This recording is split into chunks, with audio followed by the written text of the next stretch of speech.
Bigster. This car has been on my radar ever since they announced it. It's supposed to be functional. It's got all the gadgets and gizmos you need. Caught our eye for offering so much value for money. What's up, ladies and gentlemen, and welcome to this POV review by Autobahn. My name is Max, and today you join me on a drive in the all-new DACIA or DACIA Bigster. This is, well, a bit out of character for our channel, but we saw some comments saying that we only drive cars that are way too expensive for normal people, and this car has been on my radar ever since they announced it, because in the Netherlands this thing is it starts at 31,000 euros, and as it sits here, fully loaded, all the options, hybrid drivetrain, it's 39,000 euros, and that is just good damn value. So today I'm going to show you around it. We'll talk about the spec and the things you can get on it, and then we'll take it for a drive towards the Autobahn. Yes, we will take it to the Autobahn and see what it's like, and check out the top speed as well. So let's have a look at the exterior and at the spec, because I think this is actually quite a handsome car. They don't only just offer a lot for your money, I think they actually offer a cool looking thing. So we've got these Y-shaped daytime running lights with a white line inside it, and that continues on the grille as well with the logo in this bright white, which kind of gives you the idea that it has like a light bar thing, an LED bar at the front, but it's just a budget way to basically create that look, which I actually quite like. It's got a big air intake down there as well, some grating. It looks tough. You've got this very nicely shaped bonnet that you will see when you drive it. Looks really nice.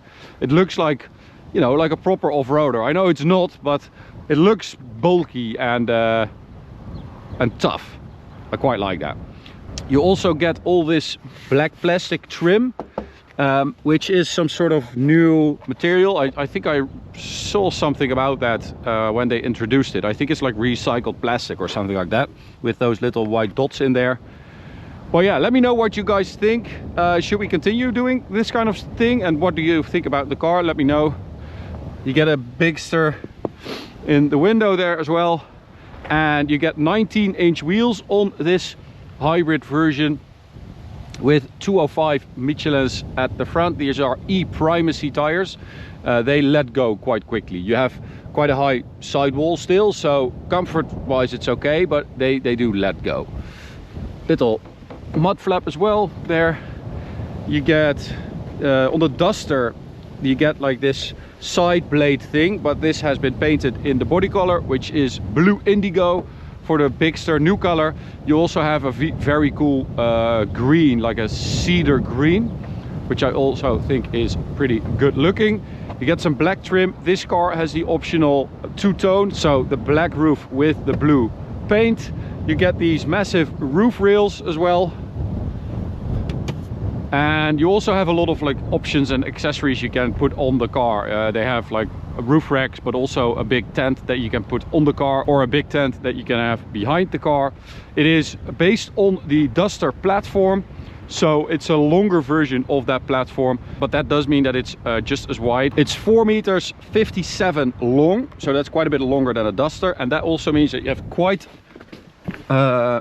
decent rear space. So this is actually very good. It's almost behind myself. It's a bit further forward, but this is behind myself, and I can sit very comfortably. Also, we have a couple of firsts for a DACIA, which is the fact that you have climate vents in the rear. Apparently they don't usually have that. We've got a couple of USB ports there. You get a panoramic roof, which is a first. You have this very nice like fabric on the roof, which is cool.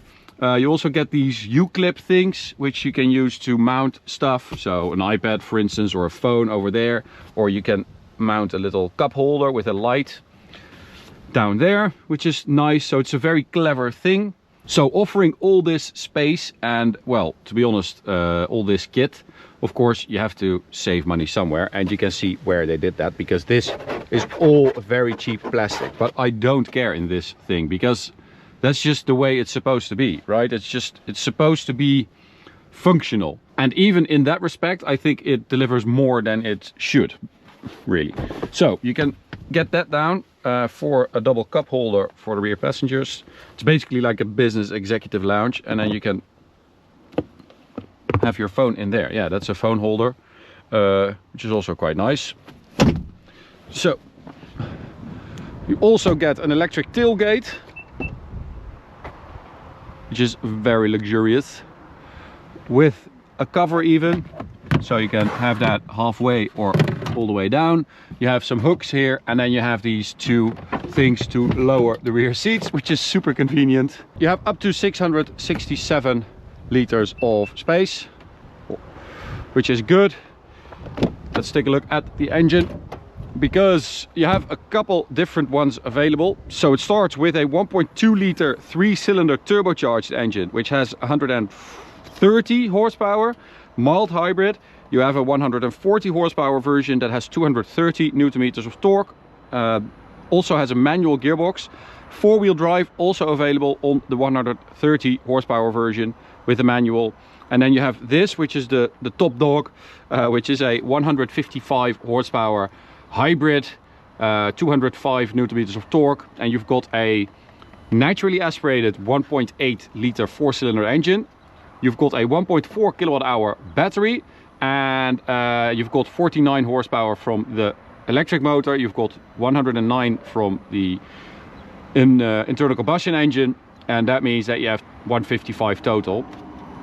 Now this is linked to a 4-speed gearbox for the engine and a 2-speed gearbox for the electric motor, and it's called like a multi transmission, whatever.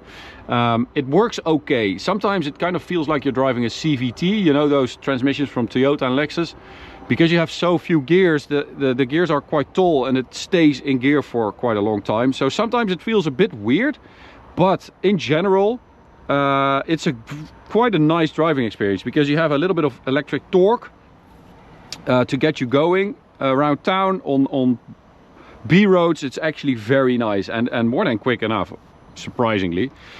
On the highway, if you drive a bit faster, 130, 140, it starts to sort of, you know, get out of breath, but it's still pretty okay. You can still do 140, 150 kilometers an hour cruising. It is pretty okay. I mean, it weighs less than 1400 kilos, so you know, you don't need that much power to get it going. It even has gas struts for the bonnet. I mean, even a VW Golf 8 doesn't have that. Even a GTI or a Golf R doesn't have that. That is amazing. So value for money wise, you do get a lot of car for your money, so I think that is a big thumbs up. Let's check out the interior. You also get this key, which is quite cheap, but you can keep it in your pocket because it's called keyless entry, so it just opens up when you walk up to it, which is great. And then the interior is actually pretty damn good. I like the design of it. It's nice and chunky. The dash is high, which means that you feel like you're sitting inside a proper car, which is great. High center console, love that. We've got another feature here, which is a first for Dacia, which is the wireless charger down there. More USB ports, and then you've got some storage here, and this is actually a fridge, so you can keep your drinks cool in there. Now, all this stuff, as again, it's very cheap, but it's okay. This is all much better. This is a little bit softer. You've got some sort of leatherish material there, which is nice, and then the steering wheel is a bit softer as well, which is great. You get a very simple infotainment system, which works really well. You just have everything you need. It's not too complicated. And another very good decision is that you have this button right here, so you can set up all your system nonsense in your personal setting, and then you click this button twice when you get in, and everything is off. All the safety systems are off, so that's really nice. Seats are okay. A bit better than I was expecting, to be honest, but they're not super supportive, and yeah, I mean, it's to be expected with a car that is so cheap. All right, so we'll get going in EV mode, gearbox in drive, and we also have traction control. I think I saw it there, yeah. So traction control off. 9.7 0 to 100 is what this thing will do. So we'll measure that as well. We've got that phone holder here, so you can get that in there and have it vertical or horizontal like that, but we'll keep it vertical for now. And yeah, let's go. It started to rain a bit, so we'll see if we can get a clean 0 to 100 now. But handling wise, it's as well as good or as bad as you expect. See, that's what I mean. It hangs onto a gear pretty long. Handling is, you know, it's quite a high car, and you've got those 205 tires, so it will let go quite quickly if you go on a roundabout and you go a bit fast. But I actually feel like handling or comfort is really good. It's quite a comfortable car. You just have the shorter irregularities, like a pothole or a ridge in the road, something like that. It's quite noticeable, but the bigger things it filters out really well, and it's also just a comfy ride. And let's be honest, you get all this stuff, you know, you get a panoramic roof, you get a heated steering wheel. This has a thicker window than a Duster with heated lines in there. So it's got proper, you know, kit. You've got heated seats, it's got everything you need. And at a price that's like at least 10,000 euros less than a comparable VW or Skoda or Ford or all those guys. So I'm never going to get 0 to 100 here. I'm used to doing that over here, but that's never going to happen. So the hybrid drivetrain, as I said, you get a bit of a boost from that EV part, and then the engine kicks in. And when you ask a lot from it, it's not the most sophisticated engine. It doesn't sound very good. So let's do a sound check. It's a bit windy. Full throttle. Yeah, there's not much coming from it. But the EV part of it, the hybrid part of it, is actually very nice, because it just weighs 1394. You don't need that much to get it going, and it just feels brisk enough to drive it with, you know, with regular traffic. And also when you let off the throttle, the engine almost always dies down. I've got very little battery left now, but normally it just dies down and then you're in EV mode. All right, so full throttle.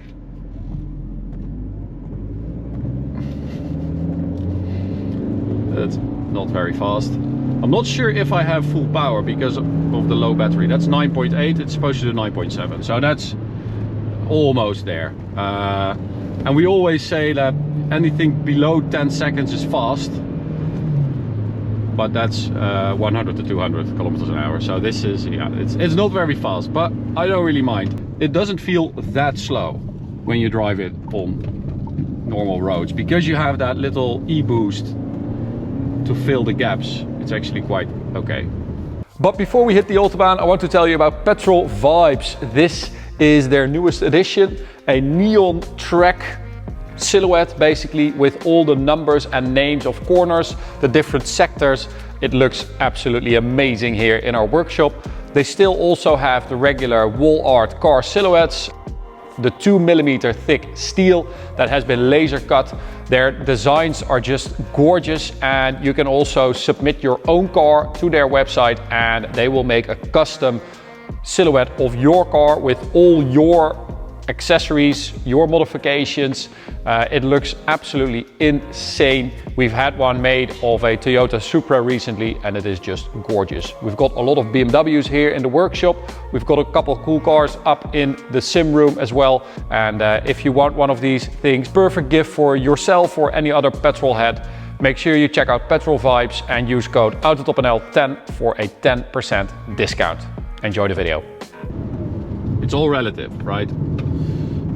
Now, let's hit the Autobahn in what is probably the slowest car we've ever done, I think.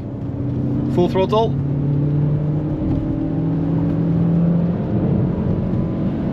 So we're not going to be able to do a 100 to 200 measurement because it's limited at 180, but we'll see if we can get 180.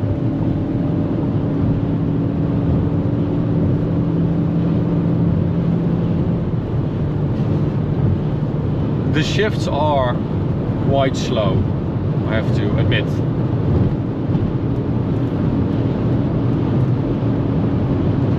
Please go right. Yes, Bigster on the top speed run. Everyone has to go right.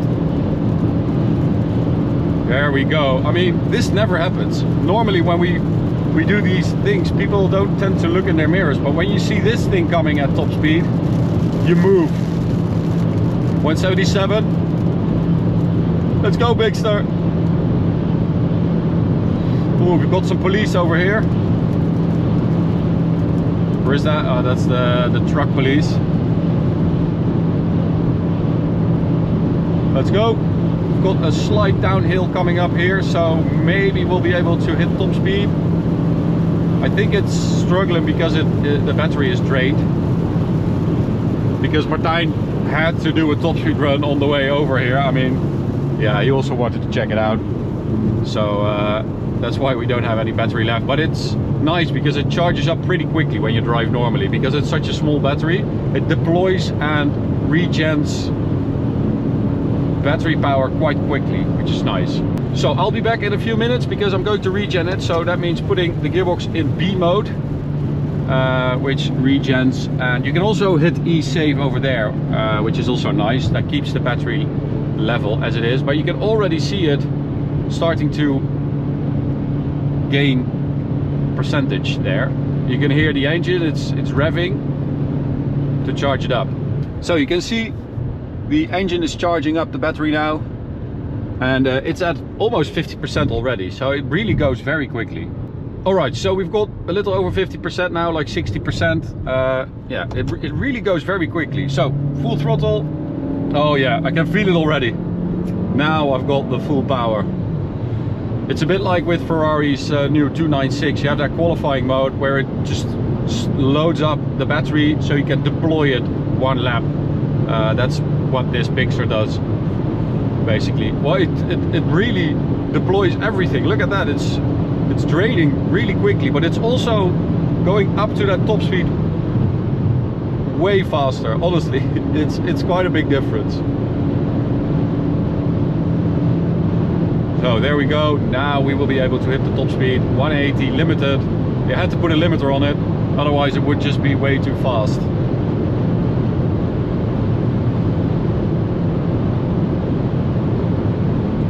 Cruising at top speed. You've got adaptive cruise control as well right here. I mean, it's got all the gadgets and gizmos you need, basically. And even better, it doesn't have all the distractions that you have in most modern cars, which I don't really like. I think this is a very, very likable car. Well, namely because it offers so much value for money, but also I think it just looks cool. You can see that bonnet with those big lines. It just looks nice, friendly. It's not too serious,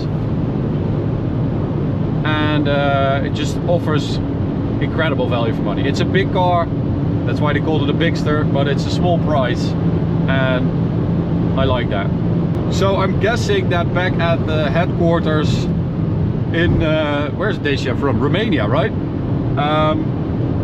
They have a special like works department where they are now contemplating how to get the 1.8 liter from the Alpine A110R, 300 horsepower in this car, add the hybrid support, you know, launch control, four-wheel drive, put some proper tires on it, and you have the Bigster RS, which would just be awesome. I think that's a good idea. Please do that. I would honestly probably buy that in a heartbeat. Okay, so yeah, battery's depleted again. You can feel the power is gone.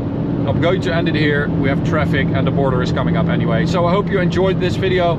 It's a bit out of character for our channel, but I like reviewing cars, and I think that cars are cool because they are so different, and every car can have its own reason why you like it. And this thing just caught our attention, it caught our eye for offering so much value for money and looking cool. So yeah, hope you enjoyed it as well. You can subscribe by clicking the big button in the middle. Check out this video on the right, this playlist on the left, and I will see you at the next one. Bye.